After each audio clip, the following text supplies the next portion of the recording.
Welcome back to Ig Nobels. So நம்ம இந்த வீடியோவில் என்னென்னா, நம்ம இக்னோ ஸ்டூடெண்ட்ஸ் எல்லாருமே இப்போது எக்ஸாமுக்கு ப்ரிப்பேர் பண்ணிகிட்ருக்கோம் இல்லையா. ஸோ நம்ம ஸ்டூடெண்ட்ஸுக்காக வேண்டித்தான் இந்த வீடியோ நம்ம இருக்குது.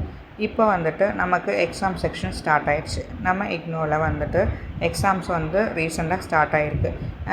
கொஞ்சம் பேருக்கு வந்துட்டு எக்ஸாம் எழுதிட்டு இருப்பீங்க. இன்னும் கொஞ்சம் பேர் இனிமேல் தான் எக்ஸாம்ஸ் வரப்போகுதுன்னு சொல்லி அதுக்காக வெயிட் பண்ணிகிட்ருப்பீங்க இல்லையா. அப்போது நிறைய இக்னோ ஸ்டூடெண்ட்ஸ் ஒர்க்கிங் ப்ரொஃபஷனல்ஸ் இல்லைன்னா வேறு கோர்ஸ் படிச்சுட்ருப்பீங்க. அது கூட சேர்த்து நம்ம இன்னொரு கோர்ஸு டிஸ்டன்ஸாக படிச்சுட்ருப்போம் இல்லையா. அப்போது எல்லாருமே வருஷம் ஃபுல்லாக உட்காந்து படிக்கிறதுக்கு டைம் இருக்காது. இன்னும் கொஞ்சம் சில பேர் என்ன பண்ணுவோன்னா 1 or 2 months முன்னாடி படிக்க ஸ்டார்ட் பண்ணியிருப்போம். இன்னும் சில பேர் என்ன பண்ணுவோம், எக்ஸாமுக்கு முதல் நாள் உட்காந்து தான் நம்ம புக்கையே எடுப்போம் இல்லையா. எப்படி எடுத்தாலும் நமக்கு படிக்கிறது கொஞ்சம் கஷ்டமாக தான் இருக்குது இல்லையா.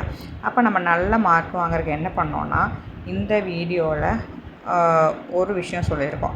என்னன்னா, ப்ரீவியஸ் இயர் கொஷின்ஸ். நம்ம ப்ரீவியஸ் இயர் கொஷின்ஸை படிக்கிறது ரொம்ப ரொம்ப முக்கியம். ஜஸ்ட்டு 1 வருஷம் 2 வருஷம் மட்டும் இல்லாமல் லாஸ்ட்டு 3 இல்லை 4 வருஷம் கொஸ்டின் பேப்பரை நல்லா அனலைஸ் பண்ணி படித்தாலே போதும். எக்ஸாம் ரொம்ப ஈஸியாகிடும். நல்ல மார்க்கும் ஸ்கோர் பண்ணலாம். உங்களுக்கு இந்த ப்ரீவியஸ் கொஷின்ஸ் பேப்பர் தேடி எடுக்க முடியல இல்லைன்னா அதை கலெக்ட் பண்ண ஹெல்ப் வேணும்னா இந்த ஸ்க்ரீனில் கொடுத்துருக்கிற நம்பருக்கு காண்டாக்ட் பண்ணுங்கள். உங்களுக்கு தேவையான ப்ரீவியஸ் கொஷின்ஸ் பேப்பர் எல்லாமே நாங்கள் உங்களுக்கு சென்ட் பண்ணித்தரோம். அதை வச்சு நீங்கள் எக்ஸாம் நல்லா எழுதி ஸ்கோர் பண்ணுங்கள். எல்லாருக்கும் எக்ஸாம் எழுதுகிறவங்களுக்கும் எக்ஸாமுக்காக வெயிட் பண்ணுற எல்லாருக்குமே all the best friends. Next வீடியோவில் பார்க்கலாம். தேங்க்யூ.